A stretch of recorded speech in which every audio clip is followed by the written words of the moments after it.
Hello, hello, hello. Tavelo Arow, 6-month update. 4,500 kilometers, bunch of racing. I have now got a really good feel for it. Some of the parts have changed from my initial review. So I'm going to go through every part. If it's still the same as I said in the initial review, it'll get the thumbs up. If I've changed something, I'll let you know. Let's go. Tavelo Arow frame set. Not much to comment on. The bottom bracket that's in there is a pretty cheap SRAM plastic cup one, just presses in. Bottom bracket still spins fine. So that's been good. No issues there. Seat post has not slipped once. So that's good. That's going fine. What else? The only issue really I have with the frame is Tavelo still haven't managed to validate its aerodynamics. And I did think that these upper level priced Chinese frames, it would be nice to see some aerodynamic testing of that. So, Tavelo could go and pay Aero Coach or someone head out to Silverstone wind tunnel and test it against the Canyon Aero. Let us know how fast it is. I still would like to see that from Tavelo. So a bit disappointing now that the bike's been on the market for a little while. We still don't actually know how fast it is. I would like to see that, but I really don't have anything else to comment on the frame. It's still stand by everything I said in the initial review, so it's really good. Saddle. This is the AliExpress one, Riot 3D printed carbon one. It's still on there. If I didn't like it, I would have taken it off. So that's been going quite well. And actually, you can still buy them on AliExpress, but in Australia, there's a big online store called Cache, and they now stock Riot saddles. I'm pretty sure they have this exact one in stock. And so for them to back the product enough to bring it in and sell it in Australia is a pretty good sign. So yeah, that has still been going strong. No plans to change that saddle at all. One part I have changed are the chain rings. Now, if you remember, I had the PassQuest Chinese chain rings on, and I couldn't get them to work with the 12-speed Ultegra Shimano group set. It worked on the L2 Chinese group set. It worked on 11-speed Ultegra, but for some reason the chain kept dropping with the 12-speed. I since took them off because they weren't working. Mechanic tried, couldn't get them to work. And I bought these ones from a brand in the Netherlands called The Mechanic Parts.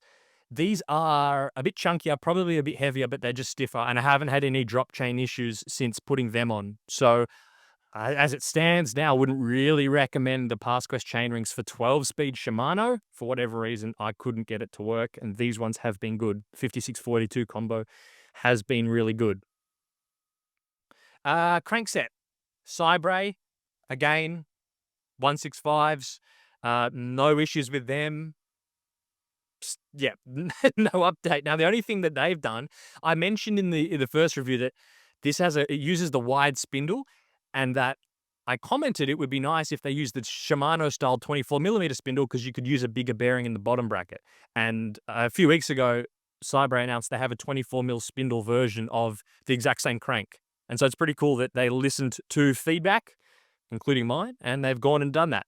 And so that's a good option to have. Yeah, pretty happy with the Cybre cranks. The Tavelo handlebars, nothing to comment on. These are the Arow Gen 1s. Really good, no issues. Nothing to comment on there. Obviously, I did mention this in my initial review, but I did take that L2 ERX group set off because the buttons weren't working. That's been really silent, that group set. And so I haven't really heard anything about it since I did my video. So I don't know if they've ditched that idea or they're still working on updates to it and trying to get everything ironed out. I don't really know what's going on with that, but the 12-speed Shimano Ultegra group set I've got going on here has been really good. And the sprint shifters in the drops, I really hate riding. I've ridden a few other bikes to test since I got this bike, and I really don't like not having sprint shifters. These are amazing on the drops. So I would struggle to go to any group set that doesn't have sprint shifter capabilities. And yeah, the buttons on the top are nice too. So yeah, obviously it's Shimano. You're probably not going to have an issue, but yeah, sprint shifters have been good. Cassette.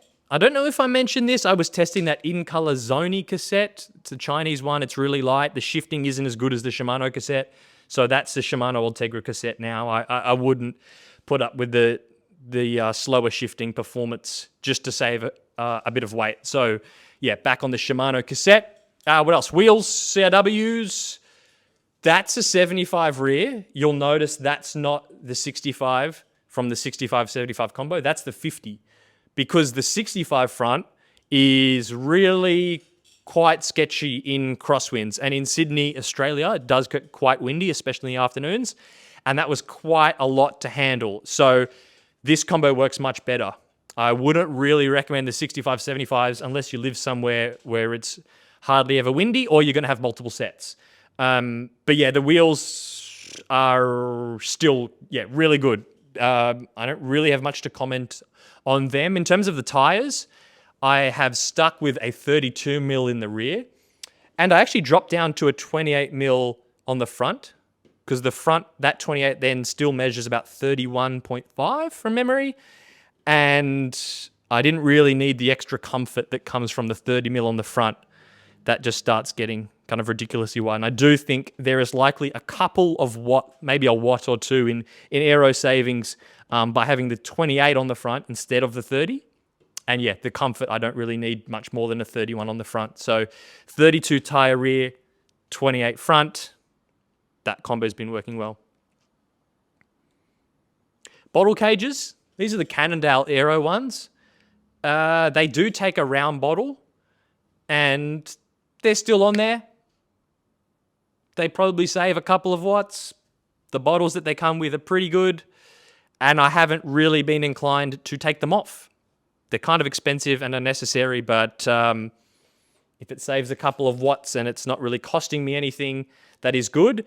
I did drop one of the aero bottles. If you don't put them in exactly straight in the groove, they kind of sit offside, and if you hit a bump, the bottle can fall out. So that did actually happen to me into a race, but now I just know to make sure it's in there nice and straight. But yeah, Cannondale regrip aero bottle cages have been pretty good, and I don't want to take them off. That's all I have to say. I did an episode on the Nero show where I rode an Envy Malay and did a review on it, and a lot of references I make in that review are comparing it to this bike. So I'll put a link for that in the description if you want to hear me chat more about this bike in comparison to another one. That's an interesting chat you can have a listen to. I don't really have much more to say. That is my 6-month, 4,500 kilometer update on the Tavelo Arow. Thanks for watching. Catch you in the next one, whenever that may be.